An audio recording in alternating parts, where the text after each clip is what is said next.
जय हिंद साथियों आज हम चर्चा करेंगे ये राजस्थान का इतिहास एवं संस्कृति कक्षा 10 की किताब है। और आज हम इसके अंदर से बात करेंगे हम प्रमुख लोकनाट्यों की। किसकी? प्रमुख लोकनाट्यों की। चलिए वीडियो स्टार्ट करते हैं। तो लोकनाट्य में सबसे पहले हम बात करते हैं ख्याल की। किसकी? ख्याल की। तो ख्याल 18वीं सदी की शुरुआत से ही राजस्थान के लोकनाट्यों में शामिल थे। इन ख्यालों की जो विषय वस्तु है वो पौराणिक या वीराख्यान से संबंधित है, यानी प्राचीन योद्धाओं से संबंधित है, जिनमें ऐतिहासिक तत्व भी होते हैं। भौगोलिक अंतर के कारण इन ख्यालों के विभिन्न रूप ग्रहण कर लिए गए हैं और इनमें भाषागत के आधार पर भाषागत के स्थान पर शैलीगत भिन्नता पाई जाती है। क्या पाई जाती है? भाषा के आधार पर इनमें शैलीगत विभिन्नता पाई जाती है। इन ख्यालों में से कुछ विशेषताएं निम्न प्रकार है, जैसे जिनकी हम आगे बात करते हैं। अब हम बात करें कुचामनी ख्याल की। किसकी? कुचामनी ख्याल की। ठीक है। तो जो कुचामनी ख्याल है उसके प्रवर्तक प्रसिद्ध लोक नाट्यकार लच्छीराम है। कौन है? कुचामनी ख्याल के जो प्रवर्तक हैं वह प्रसिद्ध लोक नाट्यकार लच्छीराम जी हैं। तो ख्याल परंपरा में उन्होंने अपनी शैली का समावेश किया है। लच्छीराम द्वारा रचित ख्यालों में से चांद नीलगिरी, राव रेडमल तथा मीरा मंगल कौन कौन से? चांद नीलगिरी, राव रेडमल तथा मीरा मंगल प्रमुख है। उगमराज भी कुचामनी ख्याल के प्रमुख खिलाड़ी रहे हैं। ठीक है। इस शैली की जो विशेषताएं हैं वो निम्नलिखित है कि इसका रूप आपेरा जैसा है। कैसा है? आपेरा जैसा। इसमें लोकगीतों की प्रधानता होती है कुचामनी ख्याल में। ठीक है। इसका जो प्रदर्शन है वो खुले मंच पर किया जाता है। जो कुचामनी ख्याल का जो प्रदर्शन है वो खुले मंच पर किया जाता है। इसमें स्त्री चरित्रों का अभिनय पुरुष पात्रों द्वारा किया जाता है। ठीक है। यह पुरुष प्रधान है मतलब। ठीक है। इस ख्याल के संगत के लिए ढोल वादक, शहनाई वादक, ढोल व सारंगी वादक मुख्य सहयोगी होते हैं। ठीक है। इन ख्यालों की भाषा सरल होती है तथा सामाजिक व्यंग पर आधारित विषय चुने जाते हैं। ठीक है। अब हम बात करें शेखावाटी ख्याल की। किसकी? शेखावाटी ख्याल की। तो चिड़ावा निवासी नानूराम जी। कौन से? चिड़ावा। चिड़ावा कहाँ पे है? झुंझुनू जिले में है। ठीक है। तो चिड़ावा निवासी नानूराम जी इस शैली के मुख्य खिलाड़ी या कलाकार रहे हैं। उनके स्वचरित ख्यालों में प्रमुख है हीर रांझा, हरिचंद, भरतरी, जयदेव, कलाली, ढोला मरवण तथा आलादेव। इन लोक नाट्य शैली की मुख्य विशेषताएं इस प्रकार हैं। कौन सी? शेखावाटी शैली ख्याल की। तो प्रभावी पद संचालन होता है। तो प्रभावी पद संचालन होता है एक संप्रेषकीय शैली में भाषा और मुद्रा में गीत गायन होता है। ठीक है। हम बात करें वाद्य में प्राय हारमोनियम, सारंगी, शहनाई, बांसुरी, नक्कारा तथा ढोलक का प्रयोग होता है। ठीक है। शेखावाटी इलाके में नानूराम के विषय शिष्य दूलिया राणा के ख्याल बहुत लोकप्रिय हैं। गीत में संवाद उन ख्यालों को साहित्यिक तथा रंगमंच के अनुकूल बनाते हैं। दूल्हे राणा के परिवार के लोग ही इन ख्यालों में होने वाले व्यय का वहन करते हैं। ठीक है। अब हम बात करें जयपुरी ख्याल की। किसकी? जयपुरी ख्याल की। तो गुणीजन खाना के कलाकार जयपुरी ख्यालों में भाग लेते हैं। इस ख्याल की कुछ निजी विशेषताएं होती हैं जो इनके अलग ख्यालों से भिन्न बनाती है। उसको? जयपुरी ख्याल को। यह स्त्री पात्रों की भूमिका निर्वहन स्त्रियाँ ही करती है। स्त्री पात्रों की भूमिका का निर्वहन स्त्रियाँ ही करती है इस ख्याल में। इस ख्याल में नए प्रयोगों की अत्यधिक संभावनाएं होती है। इसमें समाचार पत्रों, कविता, संगीत, नृत्य, गान व अभिनय का सुंदर समावेश मिलता है। इस शैली के कुछ लोकप्रिय ख्याल जैसे जोगी जोगण, कान गुजरी, मियाँ बीबू पठान, रसीली, तंबोलन आदि है। ठीक है। जयपुरी ख्याल के। अब हम बात करें हेला ख्याल की। किसकी? तो हेला ख्याल की। हेला ख्याल ये लालसोट दौसा का और सवाई माधोपुर क्षेत्र का प्रसिद्ध लोकनाट्य है। कौन सा? हेला ख्याल। ये लालसोट दौसा का और सवाई माधोपुर क्षेत्र का प्रसिद्ध लोकनाट्य है। इस ख्याल के जो प्रमुख प्रेरक शायर होते हैं वो हेला थे। कौन थे? हेला शायर जी। बम यानी बड़ा नगाड़ा के प्रयोग के साथ इस ख्याल का प्रारंभ होता है। साथ में नौबत बजाया जाता है। इस ख्याल की प्रमुख विशेषता हेला देना, लंबी टेर में आवाज़ देना है। ठीक है। हम बात करें कन्हैया ख्याल की। तो कन्हैया ख्याल करौली, सवाई माधोपुर, धौलपुर, भरतपुर व दौसा क्षेत्र का प्रसिद्ध लोकनाट्य है। इस ख्याल में कहीं जाने वाली मुख्य कथा को कहन तथा मुख्य पात्र को मेडिया कहते हैं। क्या कहते हैं? मेडिया। अब हम बात करें तुर्रा कलंगी ख्याल की। तो मेवाड़ के शाह अली और तुकनगीर नामक संत पीरों ने 400 ईसा पूर्व 400 वर्ष पूर्व तुर्रा कलंगी की रचना की। तुर्रा को शिव और कलंगी को पार्वती का प्रतीक माना जाता है। तुकनगीर यानी तुर्रा के तथा शाह अली कलंगी के पक्षकार थे। इनके शिव शक्ति संबंधी विचारों को लोगों तक पहुंचाने का मुख्य माध्यम काव्य में रचनाएं थी, जिन्हें दंगल के नाम से जानते हैं। इनके संवादों को बोल कहते हैं और एक काव्यात्मक होते हैं। तुर्रा कलंगी के सर्वप्रथम खेले गए ख्याल का नाम तुर्रा कलंगी ख्याल था। इसकी प्रकृति गैर व्यावसायिक है। इसमें 20 फुट ऊंचा रंगमंच बनाकर उसकी राजस्थानी शैली में भरपूर सजावट की जाती है। इस लोकनाट्य में दर्शक भाग लेने के लिए सर्वाधिक संभावनाएं होती है। इसमें चंग बजाया जाता है। ठीक है। चंग वाद्य यंत्र। इस ख्याल के जो प्रमुख केंद्र है वो गोसुंडा चित्तौड़, निम्माहेड़ा व नीमच मध्य प्रदेश के स्थान है। इन स्थानों पर इस ख्याल के सर्वश्रेष्ठ कलाकार सोनी जयदयाल, चेतराम, हमीद बेगम, ताराचंद और ठाकुर ओंकार सिंह आदि होते हैं। ठीक है, तुर्रा कलंगी ख्याल में। अब हमारा ख्याल टॉपिक पूरा हो गया है। अब हम बात करें गौरी लोकनाट्य की। किसकी?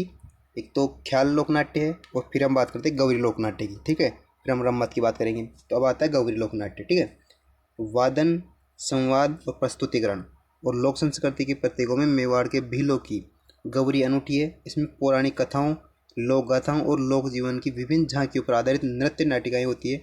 गौरी एक धार्मिक लोकनाट्य है जो शिव भस्मासुर की कथा पर आधारित है। ठीक है, और गौरी नृत्य भी है। ठीक है, रक्षाबंधन के दूसरे दिन भाद्वा कृष्ण प्रतिपदा को खेड़ा देवी से भोपा गौरी मंचन की आज्ञा देता है।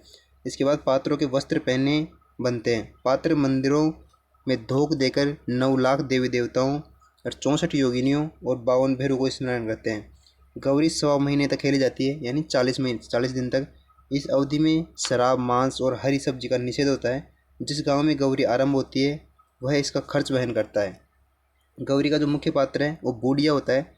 राय का स्त्री रूप में पार्वती और विष्णु का प्रतीक होती है। झामपट्टिया लोक भाषा में कविता पाठ करता है और कुटकुटिया उसे दोहराते हुए सूत्रधार का काम करते हैं। ठीक है, बूढ़िया कुटकुटिया से संवाद में पूरक बनता है। अन्य पात्र खेला कहलाते हैं। गौरी में केवल पुरुष पात्र होते हैं। इसमें गणपति, भरमरिया, भेआवड़, मीणा, कानगुजरी, जोगी, खाड़लिया, भूत, लाखा बंजारा, नटनी और माता और शेर के खेल होते हैं। ठीक है, किसमें? गौरी लोकनाट्य में। अब हम बात करें रम्मत की। ठीक है, हमने ख्याल की बात की, हमने गौरी की बात की, अब हम बात करते हैं रम्मत की। तो होली के अवसर पर जितने प्रकार के लोकानुरंजन राजस्थान में प्रचलित है उनमें रम्मत का विशिष्ट स्थान है। रम्मत जैसलमेर, फलोदी और बीकानेर के मुख्य रूप से आयोजित होती है। इसमें राजस्थान के सुविख्यात लोक नायकों एवं महापुरुषों पर रचित काव्य रचनाओं को रंगमंच पर ऊपर मंचित किया गया है। मनीराम व्यास, तुलसीराम, फागू महाराज, सुआ महाराज तेज कवि जैसलमेर के हैं। आदि रम्मतों के प्रमुख रचयिता हैं। तेज कवि जैसलमेरी ने रम्मत का अखाड़ा श्री कृष्ण कंपनी के नाम से चालू किया। सन 1943 में उन्होंने स्वतंत्र बावनी की रचना की और उसे महात्मा गांधी को भेंट कर दी। रम्मत की सर्वाधिक उल्लेखनीय विशेषता यह है कि उसकी साहित्यिकता, इस व्यावसायिकता के युग में रम्मत आज भी सामुदायिक लोकनाट्य का रूप लिए हुए हैं। रम्मत की मूल ऊर्जा टेरिये होते हैं। रम्मत की मंच योजना खुले मोहल्ले या मंडी बाजार के चौक में होती है। बड़े बड़े लकड़ी के पाटों पर राजा रानी के बैठने के लिए छतरीनुमा सिंहासन बनाया जाता है। मुख्य मंच के चारों ओर दर्शक बैठते हैं। ऊंचे मंच पर वादन, नगाड़ा, तबला, झांझ, चिमटा, तंदूरा, ढोलक, हारमोनियम आदि लेकर एक कोने में बैठते हैं। टेरिये के बोल के साथ पात्र नाचते हुए अपनी कला प्रदर्शित करते हैं। किसमें? रम्मत में। बीकानेर की रम्मतों में आचार्यों की चौक की रम्मत। कहाँ की? बीकानेर की जो रम्मत है उसमें आचार्यों की चौक की रम्मत, अमर सिंह राठौड़ की रम्मत, बिरसों की रम्मत, बिरसों की चौक की चौबेल रम्मत, नौटंकी की रम्मत, की कहानी व्यासों की चौक के रम्मत और जमुनादास जी की रम्मत प्रसिद्ध है। ठीक है, क्या क्या प्रसिद्ध है?